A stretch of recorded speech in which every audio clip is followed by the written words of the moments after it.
Hello buddies, अस्सलाम वालेकुम। Welcome in धमाका फिजिक्स। जैसा कि आज हमारा लेक्चर है बेटा रेंज ऑफ प्रोजेक्टाइल पर। तो रेंज किस पर डिपेंड करती है, किस पर नहीं करती है। रेंज अगर हम बढ़ाना चाहें तो कैसे बढ़ाएंगे, कम करना चाहें तो कैसे कम करना चाहेंगे, और मैक्सिमम रेंज हम कैसे अचीव करते हैं, ये सारी के सारी पॉइंट्स आपकी इस लेक्चर में क्लियर हो जाएंगे। तो सिंपल सी बात है, ये एक प्रोजेक्टाइल है, कोई एक मास है जिसको आपने इधर से थ्रो किया बच्चे, और ये इधर आकर रीच किया। हॉरिजॉन्टली और वर्टिकली किया तो हम इसको प्रोजेक्टाइल मोशन का नाम देंगे। ये इनिशियल पॉइंट है, ये फाइनल पॉइंट है। ये जो हॉरिजॉन्टल वाला डिस्टेंस है, इस डिस्टेंस को बेटा हम रेंज कहते हैं। Maximum horizontal distance covered by projectile, launching से लैंडिंग तक। देखें बच्चे, अगर थोड़ा सा मैं इसका फील देना चाहूं आपको तो दे सकता हूं।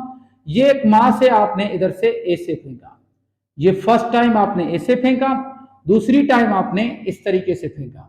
तो बेटा जितना ये हॉरिजॉन्टल दूर जाएगा, इसमें देखें इसका ये हॉरिजॉन्टल डिस्टेंस बेटा कम है। दूसरी बार जब आपने फेंका तो वो दूर तक गया, तो ये इसकी रेंज बेटा ज्यादा कहलाएगी। जितना हॉरिजॉन्टली ऑब्जेक्ट दूर जाएगा तो हम कहेंगे इसकी मैक्सिमम रेंज, इसकी सॉरी हॉरिजॉन्टल रेंज बेटा ज्यादा है। तो ये हम कैसे बढ़ाएंगे, कैसे कम करेंगे, ये आज हम प्रूफ करना चाहते हैं और इसका सेंस देना चाहते हैं आपको। तो रेंज मालूम करने के लिए हम छोटा सा फार्मूला है, ये S is equal to V into T, जो कि आप छोटी क्लासेस में भी पढ़कर आए 9th 10th में। S is equal to V into T, ये बेसिक सा फार्मूला है, इसमें से हम रेंज ऑफ प्रोजेक्टाइल का फार्मूला बना लेंगे easily. S is equal to बेटा वी इंटू टी, जो कि स्पीड का फार्मूला आपने पढ़ा होगा, उसी में से ये v into T is equal to यानी कि एस। एस बेटा क्या होता है, डिस्टेंस, और डिस्टेंस आपको अभी इधर आर आपको मालूम करनी है, दैट्स व्हाई एस की जगह बच्चे हम क्या पुट करेंगे, आर सिंपली। और बेटा v क्या है, वेलोसिटी है, मगर हम v x लेंगे क्योंकि हॉरिजॉन्टल डिस्टेंस है, तो हम वेलोसिटी भी कौन सी लेंगे, हॉरिजॉन्टल वाली। और स्मॉल टी की जगह बेटा बड़ू टी उठाना है। ये वाले वैल्यूज बेटा पुट करें, put these values in equation number 1 equation में। एस की जगह बेटा क्या पुट करना है, आर, और वी की जगह बेटा क्या पुट करना है, वी एक्स, और टी की जगह बड़ू टी। इसमें आप अगर छोटी सी बात मैं आपको बताता चलूं, वी एक्स क्या होती है, हॉरिजॉन्टल वेलोसिटी, इनिशियल हो चाहे फाइनल, उसका फार्मूला आपको मैंने पढ़ाया है, वी नॉट कॉस थीटा। और टी का लास्ट लेक्चर में मैंने क्या बताया था, लॉन्चिंग से लैंडिंग तक अगर आपको टोटल टाइम चाहिए तो उसका फार्मूला था 2v not sine theta upon ji.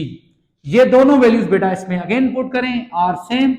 vx की जगह बेटा क्या आ जाएगा, v नॉट कॉस थीटा बेटा इंटू टी की जगह बेटा आ जाएगा 2v not sine theta upon g बेटा। इसको और सिंप्लीफाई करें बच्चों, v not into v not क्या हो जाएगा, v नॉट स्क्वायर, इतनी मैथमेटिक्स आपको आती होगी, कॉस थीटा साइन थीटा बेटा रिमेन सेम आएगा, अपान बेटा हो जाएगा जी। इसको और सिंप्लीफाई करें, आपने मैट्रिक क्लास में फार्मूला पढ़ा होगा मैथमेटिकली, ये वाला फार्मूला बेटा कौन सा, 2 cos theta sine theta is equal to sine 2 theta. ये वाला formula 2 cos theta sine theta, इस पूरे की जगह आप साइन 2 थीटा पुट कर सकते हैं। तो वेरी सिंपल बच्चों, are same 2 cos theta sine theta, V naught square बेटा सेम, और इस पूरे की जगह बेटा आप पुट करेंगे साइन 2 थीटा अपान जी। ये वाला फार्मूला बेटा आ गया किसका, रेंज ऑफ प्रोजेक्टाइल का। रेंज ऑफ प्रोजेक्टाइल का कोई आपसे फार्मूला पूछे तो ये है रेंज ऑफ प्रोजेक्टाइल का फार्मूला। रेंज ऑफ प्रोजेक्टाइल आपसे कोई पूछ सकता है कि ये किस पर डिपेंड करती है और कौन से फैक्टर्स पर डिपेंड करती है, कौन से पर नहीं। तो सिंपल इसका मैं ये सेंस दे रहा हूं बेटा, जो कि ये है, रेंज किस किस फैक्टर्स पर डिपेंड कर रही है। रेंज की अगर हम बात करें तो रेंज देखें डायरेक्टली प्रोपोर्शनल है इनिशियल वेलोसिटी के साथ। वी नॉट क्या होती है, इनिशियल वेलोसिटी जो आप प्रोजेक्टाइल को देते हैं, उसके साथ बेटा क्या है, डायरेक्टली प्रोपोर्शनल है। मगर स्क्वायर टाइम है, जैसे आपको लास्ट लेक्चर में मैंने ये बताया था, क्या बताया था, time of projectile directly proportional है इनिशियल वेलोसिटी के साथ। ये डबल कर रहे थे तो ये डबल, ये ट्रिपल कर रहे थे तो ये ट्रिपल, मगर इसमें ये सीन नहीं है। ये बेटा अगर डबल करेंगे तो ये बेटा 4 टाइम हो जाएगी, ये 3 टाइम बढ़ाएंगे ये 9 टाइम हो जाएगी। छोटा सा एमसीक्यू कौन सा कि सर अगर हम इनिशियल वेलोसिटी को डबल करें तो रेंज ऑफ प्रोजेक्टाइल कितनी बार बढ़ेगी। अगर आप इनिशियल वेलोसिटी को 2 टाइम बढ़ाओगे तो रेंज बेटा 4 टाइम बढ़ेगी। अगर आप इसको 3 टाइम बढ़ाएंगे तो बच्चे ये 9 टाइम बढ़ेगी। ये वाला सीन याद कर लेना है। आर एंगल के साथ भी डायरेक्टली है, मगर इसका मैं कॉन्सेप्ट आपको दे रहा हूं। उसके बाद इनवर्सली है जी के साथ, जहां पर जी ज्यादा वहां पर जहां पर जी ज्यादा होगी वहां पर रेंज क्या होगी, कम होगी। इनिशियल वेलोसिटी बढ़ाने से रेंज बढ़ती है, एंगल भी बढ़ाने से रेंज बढ़ती है। जी के साथ क्या है, इनवर्स। एक आपने प्रोजेक्टाइल इधर से थ्रो किया इधर अर्थ पर, एक बेटा मून पर, तो मून पर जी का वैल्यू कम है इधर ज्यादा है। जहां पर जी ज्यादा होगी इधर जी ज्यादा है तो इधर रेंज क्या होगी, कम। जल्दी से वो ऑब्जेक्ट जमीन पर आ जाएगा। और अगर आप यही ऑब्जेक्ट ये देखिए अगर आपने अर्थ पर फेंका इधर जाएगा, क्योंकि इधर जी का वैल्यू क्या है, ज्यादा है। अगर यही प्रोजेक्टाइल आप मून पर फेंकते तो शायद वो बहुत ही दूर तक जाता और टाइम ज्यादा टेक इन करता। तो simple is that, oh sorry range उसकी ज्यादा होगी, सॉरी, तो रेंज उसकी बेटा ज्यादा होती। जी ज्यादा तो रेंज क्या हो जाएगी, कम हो जाएगी। तो मून पर कम है, दूर जाएगा, रेंज ज्यादा होगी। और जो है अर्थ पर वो जल्दी ऑब्जेक्ट आ जाएगा, यानी कि उधर क्योंकि जी का वैल्यू ज्यादा होता है अर्थ पर, इसी वजह से। अभी हम बातें करते हैं। और जैसे कि टाइम ऑफ प्रोजेक्टाइल में मैंने बताया था, टाइम ऑफ प्रोजेक्टाइल में मैंने एक बात बताई थी कि टाइम ऑफ प्रोजेक्टाइल बेटा मास पर डिपेंडेंट नहीं होता है। सेम रेंज ऑफ प्रोजेक्टाइल भी उस पर डिपेंड नहीं करती है, मास इंडिपेंडेंट है। ठीक है, नेक्स्ट पॉइंट जो इधर आपको याद करनी है, मैक्सिमम रेंज। अच्छा, ये वाला थोड़ा सा सेंस याद करें। 0 to 45 डिग्री, 0 से 45 डिग्री तक आप जैसे जैसे मूव करेंगे, 0 to 5 के पास देखें, आपने एक प्रोजेक्टाइल को 5 डिग्री से फेंका, इधर आएगा, करीब आएगा। 10 डिग्री से थोड़ा और, 15 से और, 25 पर और दूर गिरेगा, और 30 पर और थोड़ा दूर गिरेगा। तो ऐसे ही बेटा 45 पर याद रहे रेंज जो मैक्सिमम होती है वो किस एंगल पर होती है। मैक्सिमम रेंज प्रोजेक्टाइल की 45 डिग्री पर होती है। Number 1 point. नंबर 2 पॉइंट मैंने ये जो आपको बताई कि सबसे बड़ी सी बड़ी रेंज आप किस एंगल पर अचीव करते हैं, 45 डिग्री पर। नेक्स्ट पॉइंट बेटा, अगर आपसे कोई ऐसे पूछे 30 डिग्री पर, 60 डिग्री पर, 80 डिग्री पर, या सॉरी 85 डिग्री पर, इनमें रेंज सबसे ज्यादा और कम कैसे आप कैसे मालूम करेंगे। मैं ये चीज बताना चाहता हूं, 45 पर तो मैक्सिमम होती है। सर आपने लिखा है आर डायरेक्टली प्रोपोर्शनल होता है थीटा से, मगर इसके लिए कंडीशन याद रख लें। कौन सी बेटा, जैसे जैसे 0 to 45 जैसे बढ़ते जाएंगे तो ऐसे रेंज आपकी इंक्रीज होती जाएगी। और जैसे जैसे 45 से आप ऊपर होते जाएंगे, 45 से आप 50 पर गए तो 50 से कम होगी 60 की। तो ऐसे ही ऐसे, तो बेटा इस तरीके से जाएंगे 40, रिमेंबर 45 से जैसे दूर जाएंगे 90 तक तो रेंज और कम होती जाएगी। तो सबसे बड़ी रेंज 45 पर होती है और मैक्सिमम 45 पर।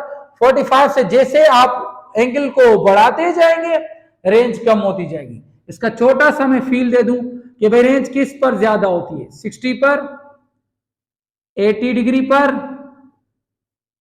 और 85 डिग्री पर। या आपसे कोई पूछे कि भाई सबसे बड़ी रेंज किस पर है, 50 डिग्री पर, तो सबसे ज्यादा रेंज 50 पर होगी। रिमेंबर दैट, बहुत ही इंपॉर्टेंट पॉइंट है बेटा। इसको अगर इस कॉन्सेप्ट को आप समझना चाहते हैं तो आप ये वाली चीज याद रखें, यानी कि 45 देखें, एक आपसे पूछ रहा है 47 डिग्री, एक बंदा आपसे पूछ रहा है कि भाई 47 पर रेंज ज्यादा होगी या 40 पर। तो आप कुछ भी नहीं करें, एक छोटी सी ट्रिक समझ लें, वो ये कि भाई इसका 45 से कितना डिफरेंस है। 45 से इसका फर्क कितने का है? 2 डिग्री का। और इसमें फर्क कितने का है? 5 डिग्री का। जितना ज्यादा फर्क होगा, जितना ज्यादा डिफरेंस होगा, इसमें डिफरेंस कितने का है? 47 में 2 डिग्री का। और बेटा 40 में कितने का डिफरेंस है? 5 डिग्री का। जितना ज्यादा डिफरेंस होगा उतनी रेंज कम होगी। तो ऐसे जैसे जैसे आप इससे ऊपर होते जा रहे हैं तो रेंज क्या होती जा रही है, उसका डिफरेंस क्या होता जा रहा है? बढ़ता जा रहा है।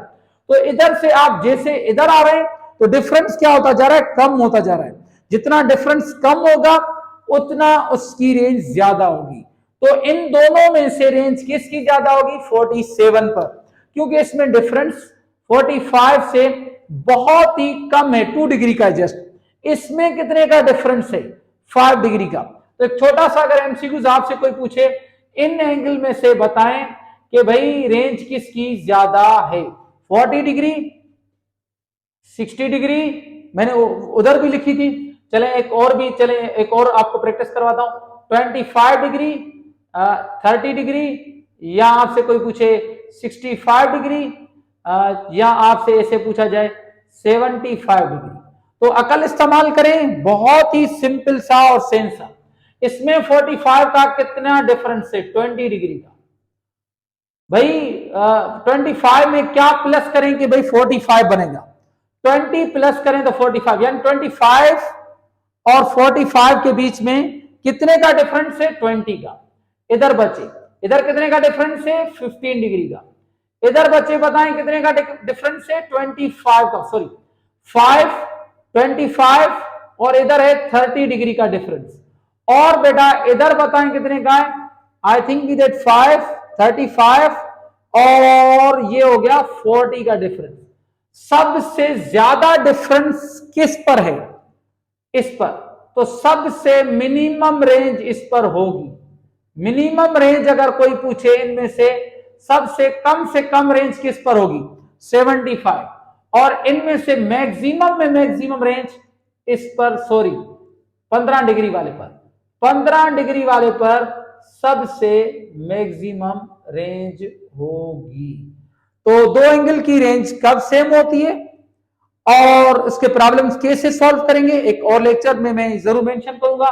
और मैक्सिमम रेंज वाला एक्सप्रेशन कैसे ड्राइव होता है उसके लिए भी मैं एक और वीडियो बना रहा हूं। तो आज का लेक्चर हुआ हमारा कंप्लीट।